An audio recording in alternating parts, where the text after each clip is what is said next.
വളരെ ബഹുമാനികളായ മുഅ്മിനീങ്ങളെ,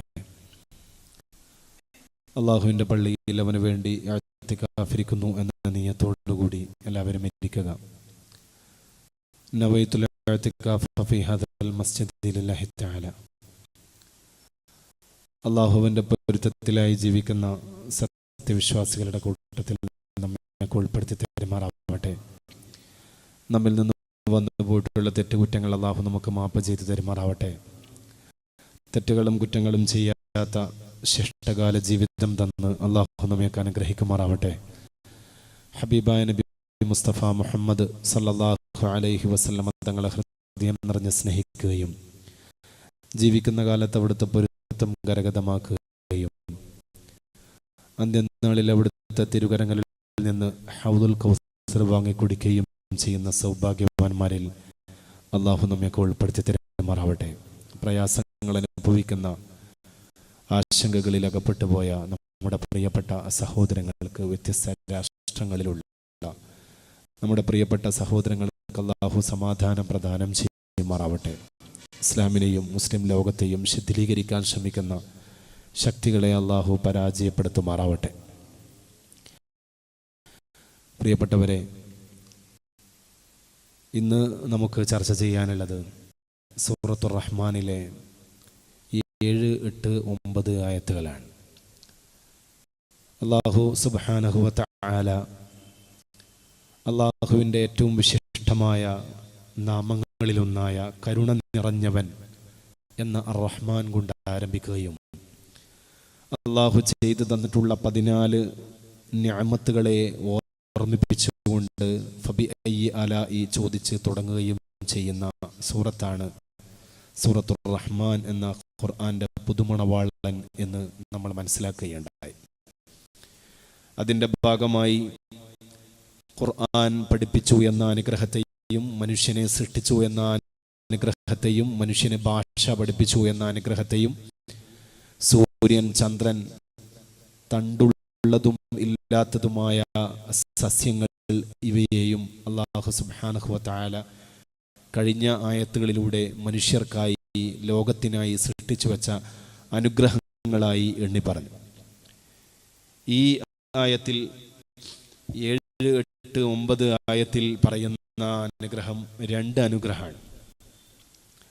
2 അനുഗ്രഹങ്ങളെ അല്ലാഹു സുബ്ഹാനഹു വ തആല ഈ 3 ആയത്തുകളിലൂടെ ഓർമ്മിപ്പിക്കുകയും ഇതിൽ രണ്ടാമത് പറഞ്ഞ അനുഗ്രഹം അതിൻ്റെ ഗൗരവത്തെ അടിവരയിട്ടുകൊണ്ട്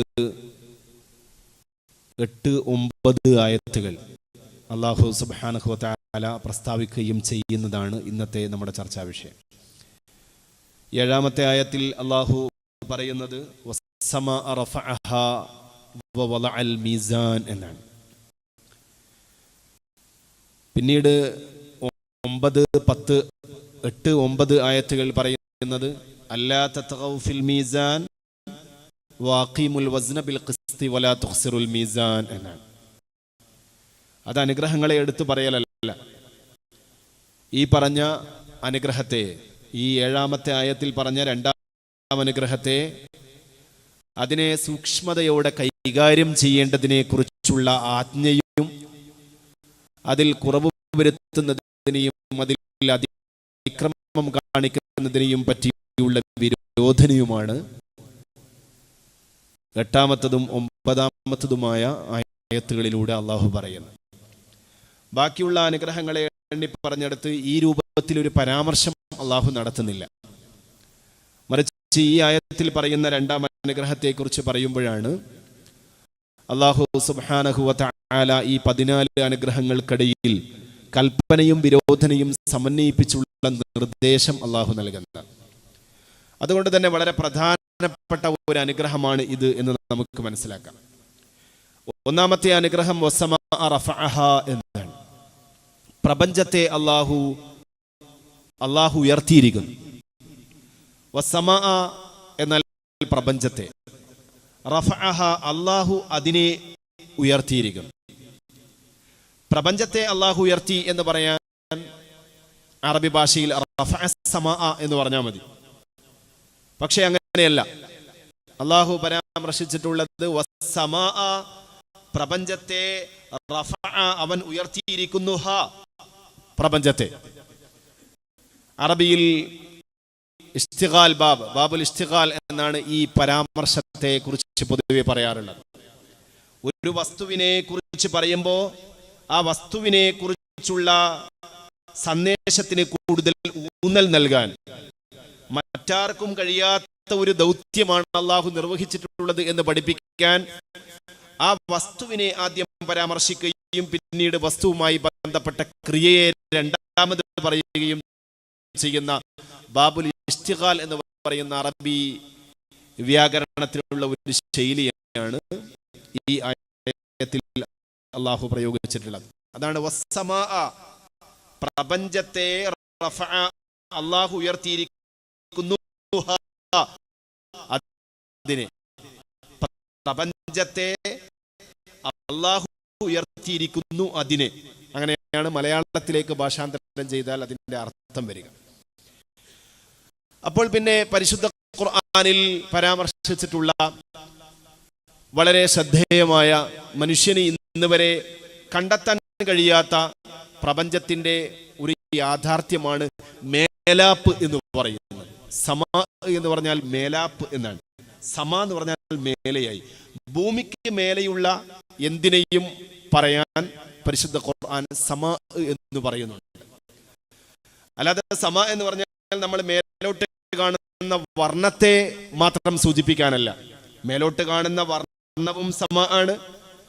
മേലോട്ട് നോക്കുമ്പോൾ നമ്മൾ കാണുന്ന നക്ഷത്രങ്ങൾ സമഇന്റെ ഭാഗമാണ്.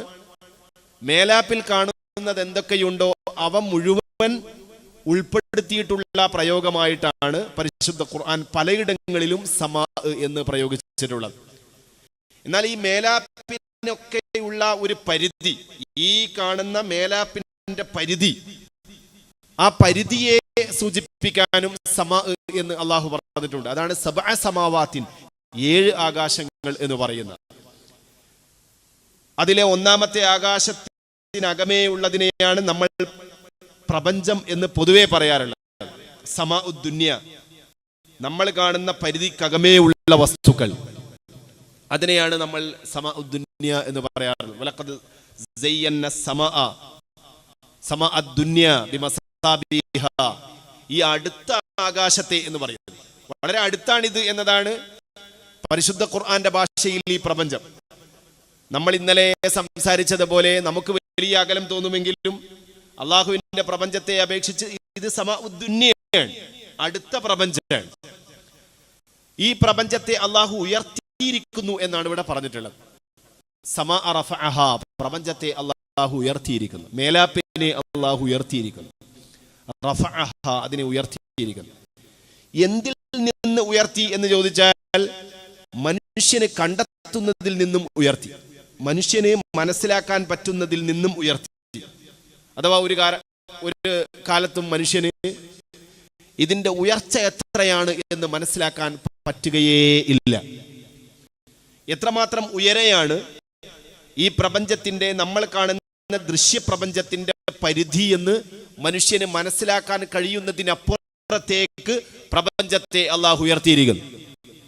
നമ്മൾ മേലോട്ട് പോകും തോറും പിന്നെയും അതിനേക്കാൾ എത്രയോ അപ്പുറം മേലാപ്പുണ്ട് എന്ന് മനുഷ്യന് ബോധിപ്പിക്കുന്ന രൂപത്തിലാണ് മനുഷ്യൻ പ്രപഞ്ചത്തെ കുറിച്ചുള്ള അന്വേഷണം എപ്പോഴും ചെന്നെത്താറുള്ളത്. ഇവിടെ നിന്ന് ഇപ്പോൾ നമ്മൾ ഈ മേലാപ്പ് തുരന്ന് മേലോട്ട് സഞ്ചാരം നടത്തിയാൽ എവിടെ എത്തും എന്നതിനെ കുറിച്ച് യാതൊരു നിശ്ചയവും മനുഷ്യനില്ല, യാതൊരു നിശ്ചയവുമില്ല. ഭൂമിയുടെ ഏത് ഭാഗത്ത് നിന്നും മേലോട്ട് പോയാൽ മനുഷ്യൻ എവിടേക്കാണ് എത്തിച്ചേരുക, അതിന്റെ പരിധി എവിടെയാണ്, അത് മനുഷ്യൻ അറിയില്ല എന്ന് അല്ലാഹു, അറിയാൻ കഴിയില്ല എന്ന് അല്ലാഹു അടിവരയിട്ട് പറയുന്നു. മനുഷ്യന്റെ അറിവിന്റെയും പരിധിക്ക് മീതേക്ക് ഈ പ്രപഞ്ചത്തെ അല്ലാഹു ഉയർത്തി സംവിധാനിച്ചിരിക്കുന്നു എന്ന് അല്ലാഹു പറയും.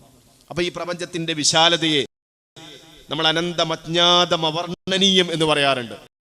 അനന്തമായ ഈ പ്രപഞ്ചത്തിന്റെ അനന്തതയെ, ഈ അനന്തത എന്നത് നമുക്ക് അറിയാത്തതിനെ കുറിച്ച് പറയുന്ന ഒരു പരാമർശമാണല്ലോ. അനന്തമായത്, നമുക്ക് എത്തിപ്പിടിക്കാൻ കഴിയാത്ത കഴിയാത്തതിനെ കുറിച്ച് നമ്മൾ പറയാറുള്ള ഒരു പരാമർശമാണ് അനന്തം എന്ന് പറയുന്നത്. അഥവാ നമുക്കൊരിക്കലും അതിൻ്റെ അന്ത്യത്തെ എത്തിപ്പിടിക്കാൻ കഴിയില്ല. അതിനേക്കാളും മീതേക്ക് അല്ലാഹു സുബ്ഹാനഹു വ തആല ഈ പ്രപഞ്ചത്തെ ഉയർത്തിയിരിക്കുന്നു എന്ന സന്ദേശമാണ് വസ്സമാ റഫഅഹ എന്ന പരാമർശം കൊണ്ട് അള്ളാഹു നടത്തിയിട്ടുള്ളത്. നിങ്ങൾ നോക്കൂ, ഭൂമിയിൽ മനുഷ്യന് ആവശ്യമുള്ള പ്രധാനപ്പെട്ട ഒരു മാനസികാവസ്ഥയാണ് വിശാലത എന്ന് പറയുന്നത്. ഇടുങ്ങിയതിനെ പൊതുവെ മനുഷ്യന് ഇഷ്ടമില്ല. ഇടുക്കത്തെ മനുഷ്യന് പ്രകൃതി ഇഷ്ടമില്ല. ആർക്കും ഇടുക്കത്തെ ഇഷ്ടം ഉണ്ടാവില്ല. അല്ലാഹു സുബ്ഹാനഹു വ തആല ഈ പ്രപഞ്ചത്തെ സംവിധാനിച്ചതാണെങ്കിൽ അതിവിസ്തൃതമായ രൂപത്തിലാണ്. എത്രമേൽ മേലോട്ട് നോക്കിയാലും കൊതി തീരാത്തത്രയും പിന്നെയും നോക്കാൻ പ്രേരിപ്പിക്കുന്ന സുമ്മർജഇൽ ബസറ കറതൈൻ യൻഖലിബ് ഇലൈക്കൽ ബസർ ഖാസിഅൻ വഹുവ ഹസീർ. നിങ്ങൾ മേലോട്ടേക്ക് പരതിക്കോളൂ, മേലോട്ടേക്ക് പഠിക്കാൻ ചെന്നോളൂ. നിങ്ങൾക്ക് തോറ്റി പിൻവാങ്ങുകയല്ലാതെ രക്ഷയില്ല എന്ന് അല്ലാഹു പറയുന്നത്. സുമ്മർജഇൽ ബസറ കറതൈൻ, 2 തവണ പിന്നെയും നിങ്ങൾ പഠിക്കാൻ വേണ്ടി മേലാപ്പിലേക്ക് നോക്കിക്കോളൂ. പക്ഷേ യൻഖലിബ് ഇലൈക്കൽ ബസർ, കാഴ്ച തിരിച്ചു വരികയല്ലാതെ, പരാജയപ്പെട്ടുകൊണ്ട് തിരിച്ചു വരലല്ലാതെ നിർവാഹമില്ലാത്ത അത്രയും വിശാലത അല്ലാഹു സുബ്ഹാനഹു വ തആല ഈ പ്രപഞ്ചത്തിന് നൽകിയതിനെ കുറിച്ച് കൂടിയാണ് ആ പ്രപഞ്ചത്തെ റഫഅ, അല്ലാഹു ഉയർത്തിയിരിക്കുന്നു ആ പ്രപഞ്ചത്തെ എന്ന് പറഞ്ഞിട്ടുള്ളത്. പിന്നെ ഈ ഉയർത്തപ്പെട്ട പ്രപഞ്ച പരിധിക്കപ്പുറത്താണ് 2ാമത്തെ ആകാശമുള്ളത്. അപ്പോൾ പിന്നെ 1ാം ആകാശത്തിന്റെ പരിധിയെ തന്നെ മനസ്സിലാക്കാൻ കഴിയാത്ത മനുഷ്യൻ എങ്ങനെയാണ് 2ാമതൊരു ആകാശമുണ്ട് എന്നതിനെ നിഷേധിക്കാൻ കഴിയുക? ഖുർആനിലെ 7 ആകാശം എന്ന പരാമർശമൊക്കെ പലപ്പോഴും പരിഹസിക്കപ്പെട്ടിട്ടുള്ള പരാമർശങ്ങളിൽ ഒന്നാണ്. ഖുർആന്റേത് പലപ്പോഴും പല കാലങ്ങളിലും പരിഹസിക്കപ്പെടുകയും പിന്നീട് പരിഹസിച്ച ആളുകൾ തന്നെ മാറി നിൽക്കുകയും ചെയ്യുന്ന രൂപത്തിലുള്ള ഒട്ടനേകം പരാമർശങ്ങൾ പരിശുദ്ധ ഖുർആനിലുണ്ട്. അതിലൊന്നാണ് 7 ആകാശങ്ങൾ എന്ന് പറയുന്നത്. 7 ആകാശങ്ങൾ എന്ന് പറയുമ്പോൾ ഒരാകാശത്തെ കുറിച്ച് മനുഷ്യൻ പഠിച്ചു തീരണ്ടേ? ഒരാകാശത്തിന്റെ പരിധിയിലേക്ക് മനുഷ്യൻ എത്തണ്ടേ? എന്നാലല്ലേ അതിനപ്പുറം എന്തുണ്ട് എന്തില്ല എന്ന് മനുഷ്യന് വിലയിരുത്താനെങ്കിലും കഴിയുക. നമ്മളത് പലപ്പോഴും പറയാറുണ്ട്.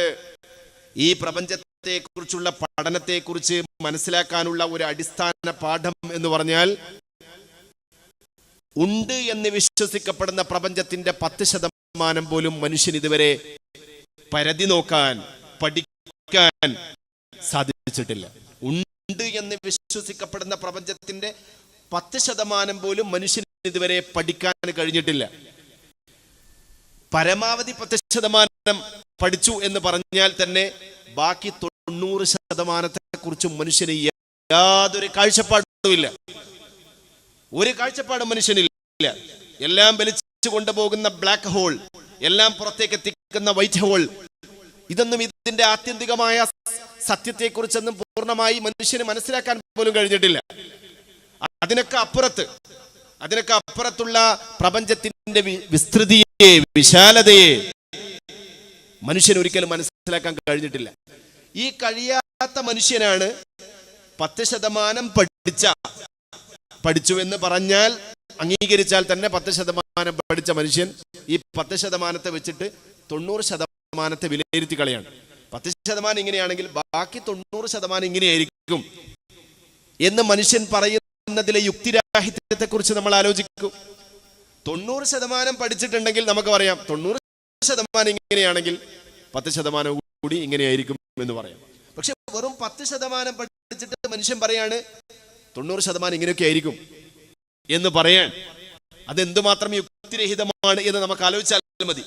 അതാണ് അല്ലാഹു സുബ്ഹാനഹു വ തആല പലയിടങ്ങളിലായി ഖുർആനിൽ ഇത് പറയുന്നുണ്ട്. മാ അശ്ഹതുഹും ഖൽഖസ് സമാവാതി വൽ അർദ്. മനുഷ്യൻ ഒരിക്കലും സൃഷ്ടിപ്പിനെ കുറിച്ച്, അതിന്റെ തുടക്കത്തെ കുറിച്ചൊന്നും മനസ്സിലാക്കാൻ കഴിയില്ല, സമ്പൂർണമായി തിരിച്ചറിയാൻ കഴിയില്ല. പിന്നെന്തിനാണ് പടച്ചവൻ അന്വേഷിക്കാൻ പറയുന്നത്? ആ തിരിച്ചറിയായ്മയെ ബോധ്യപ്പെടാനും നമ്മുടെ മനസ്സിലാക്കലിന്റെ പരിധിക്ക് അതീതമാണ് ഈ പ്രപഞ്ചത്തിന്റെ വിസ്തൃതി എന്ന ബോധ്യം നൽകാനുമാണ് പരിശുദ്ധ ഖുർആൻ നോക്കാനും ചിന്തിക്കാനും പറയുന്നത്. അവലം യൻദുറൂ ഫീ മലകൂതി സമാഇ വൽ അർദ്, നിങ്ങൾ ആകാശഭൂമികളുടെ രഹസ്യങ്ങളെ പരിധി നോക്കൂ, ചിന്തിച്ചു നോക്കൂ എന്ന് ഖുർആൻ ഇടയ്ക്കിടെ പറയുന്നുണ്ട്. ഖുൽ ഇൻദുറൂ മാദാ ഫിസ് സമാവാതി വൽ അർദ്, ഈ ഭുവനവാന ലോകങ്ങളിൽ സംവിധാനിക്കപ്പെട്ട സംവിധാന ക്രമങ്ങളെ കുറിച്ച് നിങ്ങൾ ആലോചിക്കൂ എന്ന് ഖുർആൻ പറയുന്നുണ്ട്. പക്ഷേ ആലോചിച്ചാൽ കിട്ടേണ്ട പാഠം എന്താണ്? അല്ലാഹുല്ലദീ ഖലഖ സബഅ സമാവാതി വമിനൽ അർളി മിസ്ലഹുന്ന യതനസ്സലുൽ അംറു ബൈനഹുന്ന ലിതഅലമൂ അന്നല്ലാഹ അലാ കുല്ലി ഷൈഇൻ ഖദീർ വഅന്നല്ലാഹ ഖദ് അഹാത ബികുല്ലി ഷൈഇൻ ഇൽമാ. ഒരിക്കലും ഇതിനെക്കുറിച്ചുള്ള സമ്പൂർണ്ണ ജ്ഞാനത്തിലേക്ക് എനിക്ക് എത്തിപ്പെടാൻ കഴിയില്ല എന്നും സർവജ്ഞാനിയും സർവത്തിനും കഴിവുള്ളവനും അത് അല്ലാഹു മാത്രമാണ് എന്നുമുള്ള ആ ഒരു തിരിച്ചറിവ് നേടാൻ വേണ്ടിയിട്ടാണ് പടച്ചോൻ ഇതിനെക്കുറിച്ചൊക്കെ നമ്മളോട് പഠിക്കാൻ വേണ്ടി പറഞ്ഞത്. എല്ലാ പ്രപഞ്ചത്തെക്കുറിച്ച് പഠിക്കുന്നത്, എല്ലാറ്റിനെ കുറിച്ച് നമ്മൾ പഠിക്കുന്നത് ആ തിരിച്ചറിവിന് വേണ്ടിയാണ്. നമുക്കൊരിക്കലും എത്തിപ്പിടിക്കാൻ കഴിയില്ല, ഇതിന്റെ അറ്റത്തെയും ഇതിന്റെ വിസ്തൃതിയെയും നമുക്ക് മനസ്സിലാക്കാൻ കഴിയില്ല എന്ന പാഠം നമ്മെ പഠിപ്പിക്കാനാണ് അല്ലാഹു സുബ്ഹാനഹു വ തആല ഇതിനെക്കുറിച്ച് നമ്മളോട് ആലോചിക്കാൻ പറയുന്നത്. ആലോചിക്കുമ്പോൾ നമ്മൾ കാണുന്ന കാര്യമാണ് അടുത്ത ആയത്ത്. അടുത്ത ആയത്തല്ല, ഈ ആയത്തിന്റെ രണ്ടാം ഭാഗം. അതാണ് കൂടുതൽ പ്രാധാന്യത്തോടെ ഈ സൂറത്ത് ചർച്ച ചെയ്യുന്നത്. അതാണ് വവളഅൽ മീസാൻ, പ്രപഞ്ചത്തെ ഉയർത്തിയിരിക്കുന്നു എന്ന് പറഞ്ഞതിന് ശേഷം അല്ലാഹു പറയാണ് വളഅ, അല്ലാഹു സ്ഥാപിക്കുകയും ചെയ്തിരിക്കുന്നു. അൽ മീസാൻ, മീസാൻ സ്ഥാപിച്ചിരിക്കുന്നു പ്രപഞ്ചത്തിൽ എന്ന് അല്ലാഹു പറയുന്നു. അത്യത്ഭുതകരമായ ഒരു പ്രയോഗമാണ് മീസാൻ സ്ഥാപിച്ചിരിക്കുന്നു. മീസാൻ എന്ന് പറഞ്ഞ ആ വാക്കിന്റെ അർത്ഥം തുലാസ് എന്നാണ്. പ്രപഞ്ചത്തിൽ അല്ലാഹു തുലാസിനെ സ്ഥാപിച്ചിരിക്കുന്നു. പ്രപഞ്ചത്തിൽ അല്ലാഹു തുലാസിനെ സ്ഥാപിച്ചിരിക്കുന്നു. പിന്നെ അടുത്ത ആയത്തൊക്കെ പറയുന്നത് അല്ലാ തത്ഗൗ ഫിൽ മീസാൻ, തുലാസിൽ നിങ്ങൾ അതിക്രമം കാണിക്കരുത്. അടുത്ത ആയത്ത്. പിന്നെ പറയുന്നത് വഖീമുൽ വസ്ന ബിൽ ഖിസ്ത്, തൂക്കം ശരിയാക്കണം. വലാ തുഖ്സിറുൽ മീസാൻ, തൂക്കപ്പെടുന്ന വസ്തുവിൽ നിങ്ങൾ ഒരിക്കലും കുറവ് വരുത്തരുത്. മൂന്നായത്തിലും മീസാൻ മീസാൻ മീസാൻ എന്ന് പറയുന്ന പരാമർശമുണ്ട്. ആദ്യം പറയുന്നത് വളഅൽ മീസാൻ എന്നാണ്. അല്ലാഹു സുബ്ഹാനഹു വ തആല പ്രപഞ്ചത്തിൽ തുലാസിനെ സ്ഥാപിച്ചിരിക്കുന്നു. തുലാസ് എന്ന് പറഞ്ഞാൽ ലോകത്ത് എല്ലാ കാലഘട്ടത്തിലും മനുഷ്യൻ ചർച്ച ചെയ്തിട്ടുള്ള ഒരു പ്രധാനപ്പെട്ട ഒരു ടൂളാണ് തുലാസ് എന്ന് പറയുന്നത്. നീതിയുടെ അടയാളമായി ഇന്നും കോടതികളുടെ ചിഹ്നമായി തുലാസാണ് ഉണ്ടാവുക. ലിബ്ര, തുലാം എന്ന് പറയുന്നത് നമ്മളെ മാസങ്ങളിൽ, മലയാള മാസങ്ങളിൽ ഒരു മാസാണ് തുലാം.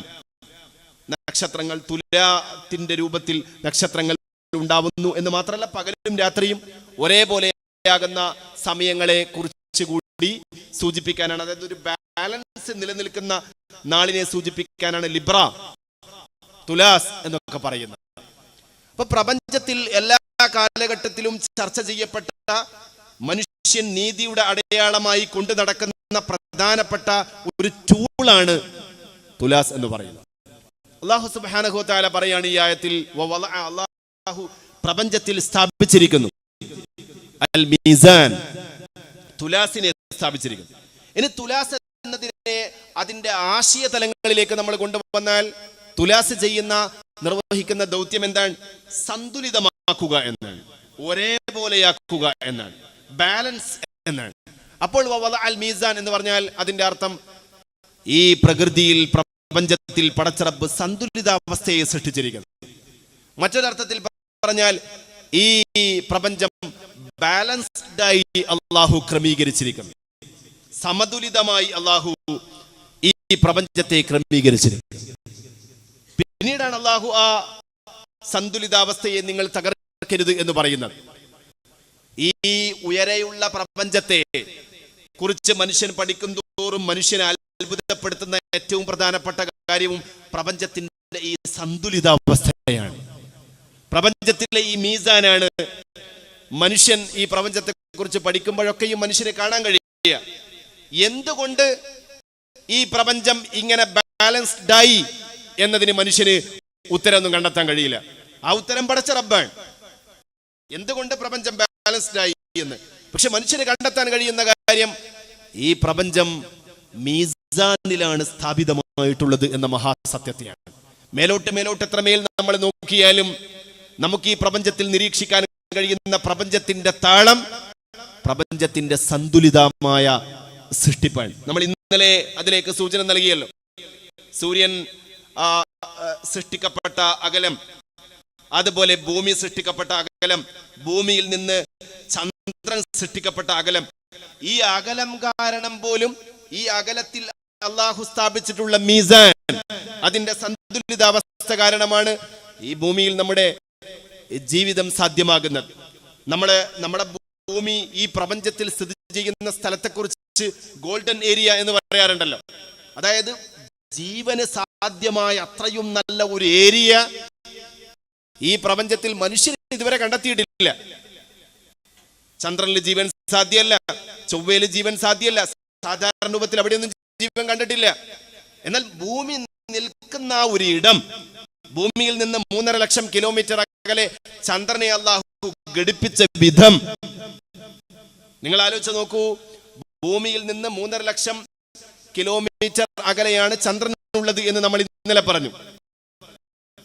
ആ അകലമെങ്ങാനും കുറച്ച് ഇങ്ങോട്ടായിരുന്നെങ്കിൽ, കുറച്ച് ദൂരം നമ്മുടെ അടുത്തേക്ക്, ഭൂമിയുടെ അടുത്തേക്കായിരുന്നെങ്കിൽ എന്ത് സംഭവിക്കും? ഈ ഭൂമിയിൽ മുഴുവൻ സമുദ്രജലം നിറയും. തിരമാലകളെ നിയന്ത്രിക്കുന്നത് ചന്ദ്രന്റെ അകലമാണ്. നമ്മൾ വേലിയേറ്റവും വേലിയിറക്കവും പറയാറുണ്ട്. ചന്ദ്രനും ഭൂമിയും തമ്മിലുള്ള അകലത്തിൽ ചന്ദ്രൻ ഭൂമിയെയും ഭൂമി ചന്ദ്രനെയും പരസ്പരം വലിക്കുക, അതിനാണ് നമ്മൾ ഗ്രാവിറ്റി എന്ന് പറയുന്നത്, ഗുരുത്വാകർഷണം എന്ന് പറയുന്നത്. ഈ ഗുരുത്വാകർഷണം കാരണമാണ് എല്ലാ വസ്തുവും മറ്റൊരു വസ്തുവിനെ വലിക്കുന്നു. അതാണല്ലോ ഗുരുത്വാകർഷണം എന്ന് പറയുന്നത്. ഏത് ഭാരമുള്ള വസ്തുവും ഭാരമുള്ള മറ്റൊരു വസ്തുവിനെ വലിച്ചുകൊണ്ടിരിക്കുന്നു. അതാണ് പ്രപഞ്ചത്തിന്റെ അടിസ്ഥാനപരമായ ഗുരുത്വാകർഷണത്തെ ചെറുതായിട്ട് മനസ്സിലാക്കാൻ പറ്റുക. അപ്പോൾ ചന്ദ്രൻ ഭൂമിയെ വലിക്കുന്നു, ഭൂമി ചന്ദ്രനെ വലിക്കുന്നു. ഈ വലിക്കൽ നടക്കുന്നത് കൊണ്ടാണ് ഭൂമിയിലെ സമുദ്രജലം ഇപ്പോഴുള്ള തിരമാലകൾ മാത്രം പുറപ്പെടുവിക്കുന്നത്. അത് കുറച്ച് അടുത്തേക്ക് വന്നാൽ ഭീമാകാരമായ തിരമാലകൾ വരും, കരയെ തിരമാലകൾ വിഴുങ്ങും. അത് കുറച്ച് അകലേക്ക് പോയാലോ ഇത്രയും തിരമാലകൾ ഉണ്ടാകൂല, സമുദ്രം ഉൾവലിയും, ജീവന്റെ സാധ്യത കുറയും. അപ്പൊ അല്ലാഹു സുബ്ഹാനഹു വ തആല ഭൂമിയിൽ നിന്ന് ചന്ദ്രനെ 3,84,000 കിലോമീറ്റർ മാക്സിമം ഒരു പരിധിയിൽ അല്ലാഹു അവിടെ നിർത്തിയാണ്. ഒരു പരിധിയിൽ, അത് അങ്ങോട്ടും ഇങ്ങോട്ടും ചെറിയ മാസങ്ങളിൽ അങ്ങോട്ടും ഇങ്ങോട്ടും മാറും. പക്ഷെ മാറുമ്പോഴും ഒരു ബാലൻസ് ഉണ്ട്. ഇത്ര മുതൽ ഇത്ര വരെ, അത്രയേ ഉണ്ടാവാൻ പാടുള്ളൂ. അതിനപ്പുറത്തേക്കായാൽ പ്രശ്നം, അതിനിപ്പുറത്തേക്കായാൽ പ്രശ്നം. ഈ പ്രശ്നത്തിനെയാണ്, ഇത് രണ്ടിനും ഇടയിൽ നിലനിർത്തുന്ന രീതിയെയാണ് പടച്ച റബ്ബ് മീസാൻ, പ്രപഞ്ചത്തിലാകമാനം അല്ലാഹു നീതിയെ, സന്തുലിതാവസ്ഥയെ, ത്രാസിനെ സ്ഥാപിച്ചിരിക്കുന്നു എന്ന് പറഞ്ഞത്. പ്രപഞ്ചത്തെക്കുറിച്ച് നമ്മൾ മനുഷ്യർ എത്രമേൽ അന്വേഷിച്ചാലും നമുക്ക് കണ്ടെത്താൻ കഴിയ ഈ പറയുന്ന മീസാനിനെയാണ്. അതെല്ലാറ്റിലും കാണാൻ കഴിയും. വെറുതെ ഒരു പ്രപഞ്ചത്തെ അങ്ങ് തോന്നിയ പോലെ അങ്ങ് പടച്ചു വെച്ചതല്ല റബ്ബ്. അങ്ങനെ നമുക്ക് ഈ പ്രപഞ്ചത്തിലേക്ക് നിരീക്ഷണം നടത്തുന്ന ആർക്കും ബോധ്യാവുന്ന കാര്യമാണ്, വെറുതെ എങ്ങനെയോ പടച്ചു വെച്ചതല്ല. ഇതിനൊരു കൃത്യമായ ഒരു ലേഖനം എഴുതുന്നത് പോലെ, ഒരു ലേഖനം എഴുതുമ്പോൾ അതിനൊരു സെന്റൻസ് ഉണ്ടാകും, അതിനൊരു പാരഗ്രാഫ് ഉണ്ടാകും. ഇനി ഒരു പുസ്തകം എഴുതുമ്പോൾ അതിനൊരു ചാപ്റ്റർ ഉണ്ടാകും, അതിനൊരു കൃത്യമായ ക്രമം ഉണ്ടാകും. ഈ പ്രപഞ്ചത്തിലേക്ക് നിങ്ങൾ നോക്കൂ. ഈ പ്രപഞ്ചത്തിന് വാക്കുകളുണ്ട്, സെന്റൻസുകളുണ്ട്, പാരഗ്രാഫ് ഉണ്ട്, ചാപ്റ്റർ ഉണ്ട്. നല്ലൊരു പുസ്തകം പോലെ ഈ പ്രപഞ്ചം ക്രമീകരിച്ചു വെച്ച ആ ക്രമീകൃതമായ ഇതിന്റെ സ്വഭാവത്തെ വിശദീകരിക്കാനാണ് പടച്ച റബ്ബ് മീസാൻ സ്ഥാപിച്ചു എന്ന് പറഞ്ഞിട്ടുള്ളത്. നമുക്ക് നോക്കാം. ഭൂമി ഉള്ളത് സൗരയൂഥം എന്ന് പറയുന്ന ഒരു സിസ്റ്റത്തിന്റെ ഉള്ളിലാണ്. ഒരു പാരഗ്രാഫ് ആയി നമുക്ക് വേണമെങ്കിൽ അതിനെ സങ്കല്പിക്കാം. ഇനി ഈ സൂര്യനടക്കമുള്ള ഈ സൗരയൂഥമുള്ളത് ഗാലക്സി, മിൽക്കി വേ, അതാണ് നമ്മുടെ സൗരയൂഥം അടക്കമുള്ള മില്യൺ കണക്കിന് നക്ഷത്രങ്ങളുള്ള ഗാലക്സിയുടെ പേര് മിൽക്കി വേ എന്നാണ്. അപ്പൊ മിൽക്കി വേ എന്ന് പറയുന്ന ഒരു ഗാലക്സിക്കകമേയുള്ള ലക്ഷക്കണക്കിന് നക്ഷത്രങ്ങളിൽ ഒരു നക്ഷത്രക്കൂട്ടമായിട്ടാണ് ഭൂമി ഉൾപ്പെടെയുള്ള ഗ്രഹങ്ങളെയും വഹിച്ചിട്ടുള്ള സൂര്യന്റെ സോളാർ സിസ്റ്റത്തെ നമ്മൾ കാണുന്നത്. ഇനി ഈ ഗാലക്സിയോ, ഈ ഗാലക്സി കുറെ ഗാലക്സികൾ ചേർന്ന ഒരു ക്ലസ്റ്ററിന്റെ ഉള്ളിലാണുള്ളത്. ആ ക്ലസ്റ്ററോ കുറെ ക്ലസ്റ്ററുകൾ ചേർന്ന ഒരു സൂപ്പർ ക്ലസ്റ്ററിന്റെ ഉള്ളിലാണുള്ളത്. അതേപോലെ ലക്ഷക്കണക്കായ സൂപ്പർ ക്ലസ്റ്ററുകൾ ചേർന്നതിനെയാണ് നമ്മൾ യൂണിവേഴ്സ് എന്ന് പറയുന്നത്. യൂണിവേഴ്സിനെ ഒരു പുസ്തകമായി സങ്കല്പിച്ചാൽ സൂപ്പർ ക്ലസ്റ്ററുകളെ നമുക്കൊരു ഓരോ ചാപ്റ്ററുകളായി അല്ലെങ്കിൽ ഓരോ യൂണിറ്റുകളായി നമ്മൾ സങ്കല്പിച്ചാൽ, അതുപോലെ ക്ലസ്റ്ററുകളെ അതിന് താഴെയുള്ള ചാപ്റ്റേഴ്സായി നമ്മൾ സങ്കല്പിച്ചാൽ, അതിന് താഴെയുള്ള നക്ഷത്രങ്ങളെ ഓരോ പാരഗ്രാഫുകളായി നമ്മൾ സങ്കല്പിച്ചാൽ, അതിനുള്ള ഓരോ സെന്റൻസുകളായി ഓരോ ഗ്രഹങ്ങളെ നമ്മൾ സങ്കല്പിച്ചാൽ, പ്രപഞ്ചം എന്നതൊരു പുസ്തകം എന്നുള്ള നിലയിൽ ക്രമീകരിച്ച് അള്ളാഹു സൃഷ്ടിച്ചു വെച്ചതിനെ പ്രപഞ്ചത്തിലേക്ക് നിരീക്ഷിക്കുന്ന ആർക്കും മനസ്സിലാക്കാൻ പറ്റും. തോന്നിയതുപോലെയല്ല പ്രപഞ്ചം ഉള്ളത്. കുറെ അവിടെ കുറെ ഇവിടെ, അങ്ങനെയല്ല, കൃത്യമായ ഓർഡറിലാണുള്ളത്. ഇതിനെയാണ് അള്ളാഹു സുബ്ഹാനഹു വതആല നിങ്ങൾ ഈ പ്രപഞ്ചത്തിലേക്ക് നോക്കിക്കൊള്ളൂ, നിങ്ങൾക്കതിൽ മീസാൻ കാണാൻ കഴിയും എന്ന് അള്ളാഹു സുബ്ഹാനഹു വതആല പറഞ്ഞു വെക്കാൻ. മനുഷ്യന് മീസാൻ കാണാൻ കഴിയും. പക്ഷെ എന്തുകൊണ്ടാണ് മീസാൻ? എന്തുകൊണ്ട് പ്രപഞ്ചം ഇതേപോലെ നക്ഷത്രങ്ങൾ ചേർന്ന് ക്ലസ്റ്ററുകളായി? എന്തുകൊണ്ട് ഗാലക്സികളായി? എന്തുകൊണ്ട് ഗാലക്സികൾ ചേർന്ന് ക്ലസ്റ്ററുകളായി? എന്തുകൊണ്ട് അവ സൂപ്പർ ക്ലസ്റ്ററുകളായി എന്ന് ചോദിച്ചാൽ അതിന് പ്രത്യേക മറുപടി ഒന്നുമില്ല. അതിന് പ്രത്യേക മറുപടി. ആ മറുപടിയെയാണ് റബ്ബ് എന്ന് പറയുന്നത്. ആ മറുപടിയെയാണ് ഈ പ്രപഞ്ചത്തിന്റെ സൃഷ്ടാവ് എന്ന് പറയുന്നത്. ആ മറുപടിയാണ് സ്വാനി എന്ന് പറയുന്നത്. ആ സ്വാനിയിലേക്ക് സൂചിപ്പിക്കാനാണ് റബ്ബ് മീസാനിലൂടെ സന്തുലിതമായി ഈ പ്രപഞ്ചത്തെ പടച്ചു വെച്ചിട്ടുണ്ട് എന്ന് പരിശുദ്ധ ഖുർആൻ നമ്മളോട് ഉണർത്തുന്നത്. അത് വലിയ അനുഗ്രഹമാണെന്ന് അല്ലാഹു പറയുന്നത്. ആ ബാലൻസ് നിലനിൽക്കുന്നത് കൊണ്ടാണ് പ്രപഞ്ചത്തിൽ, ഭൂമിയിൽ നിങ്ങൾ ഇങ്ങനെ ജീവിക്കുന്നത്. അതാണ് പറഞ്ഞത്.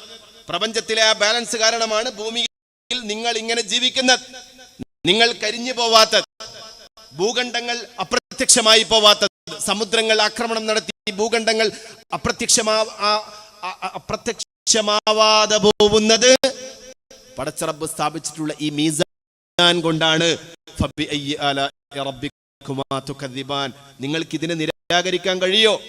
നിങ്ങൾ ഈ പ്രപഞ്ചത്തിലേക്ക് നോക്കിയാൽ നിങ്ങൾക്ക് ഈ ബാലൻസിനെ തള്ളിക്കളയാൻ കഴിയോ എന്ന് അല്ലാഹു സുബ്ഹാനഹു വതആല ചോദിക്കാൻ. പ്രിയപ്പെട്ടവരെ, ഈ പ്രപഞ്ചത്തിൽ മാത്രമല്ല, പ്രപഞ്ചത്തിലെ എല്ലാ ഘടകങ്ങളിലും റബ്ബ് ഈ മീസാനിനെ സ്ഥാപിച്ചിട്ടുണ്ട്. എല്ലാ ഘടകങ്ങളിലും സ്ഥാപിച്ചിട്ടുണ്ട്. വായുവിനെ, നമ്മളെ അന്തരീക്ഷത്തെ എടുത്തു നോക്കൂ നിങ്ങൾ. അന്തരീക്ഷത്തിൽ 21% ഓക്സിജൻ, 78% നൈട്രജൻ. എന്തിനാണ് ഈ ശതമാനം? 21%-ലധികം ഓക്സിജൻ ഉണ്ടായാൽ നമ്മളെല്ലാവരും കരിഞ്ഞു. കരിക്കുന്ന സാധനം ഓക്സിജനാണ്. കത്തണമെങ്കിൽ ഓക്സിജൻ വേണം. നമ്മൾ സ്കൂളിൽ നിന്ന് പരീക്ഷണം നടത്താറുണ്ട്. ഒരു ഗ്ലാസ്സിൽ എന്തെങ്കിലും ഒരു മെഴുകുതിരി കത്തിച്ചിട്ട് ഒരു ഗ്ലാസ് കമിഴ്ത്തി വെച്ചാൽ കുറച്ച് സമയമേ അത് കത്തൂ. കാരണം അതിനുള്ളിലുള്ള ഓക്സിജൻ തീരുമ്പോ കത്തലില്ലാതാണ്. അപ്പൊ പ്രപഞ്ചത്തിൽ കത്തണമെങ്കിൽ ഓക്സിജൻ വേണം. കത്താൻ ഓക്സിജൻ വേണം. പക്ഷെ ഓക്സിജന്റെ അളവ് കൂടിയാലോ അത് 21% ഉണ്ടാവാൻ പറ്റൂ. ഈ പ്രകൃതിയിൽ 21%-ലധികമാണ് ഓക്സിജൻ എങ്കിൽ നമ്മളെല്ലാവരും കത്തിക്കരിഞ്ഞിട്ടുണ്ടാകും. അതിന്റെ അളവിലാണ് അത് അല്ലാഹു സംവിധാനിച്ചത്. അതിനെ ഉൽപ്പാദിപ്പിക്കാൻ, അത് പുറത്തേക്ക് വിടാൻ വൃക്ഷങ്ങളെ പടച്ചു. വൃക്ഷങ്ങൾ ഓക്സിജൻ പുറത്തേക്ക് വിട്ടുതരുന്നു. നമ്മൾ കാർബൺ ഡൈ ഓക്സൈഡ് പുറത്തേക്ക് വിട്ടുകൊടുക്കുന്നു. അതിനെ വൃക്ഷങ്ങൾ ആഗിരണം ചെയ്യുന്നു. കാർബൺ ഡൈ ഓക്സൈഡ് കൂടുതലായി നമ്മൾ ശ്വസിക്കേണ്ടി വന്നാൽ നമ്മുടെ ശരീരം വിഷമയമാകുന്നു. അപ്പൊ അവിടെ അല്ലാഹു സുബ്ഹാനഹു വതആല ഒരു ബാലൻസ് സംവിധാനിച്ചിരിക്കുന്നു. വായുവിനെ ക്രമീകരിച്ചത്. വെള്ളത്തെ ഭൂമിയിൽ നിങ്ങൾ നോക്കൂ, 71%. ഭൂമിയിൽ 71%, അതിന്റെ പുറം ഭാഗം നോക്കുമ്പോൾ 71% ഭൂമിയിൽ വെള്ളമാണ്. 71% വെള്ളം ഉണ്ടാവണം. വെള്ളം ഉണ്ടെങ്കിലേ ജീവൻ സാധ്യമാവും. 71%-ൽ കുറയാനും പറ്റൂല, 71%-ൽ കൂടാനും പറ്റൂല. അപ്പൊ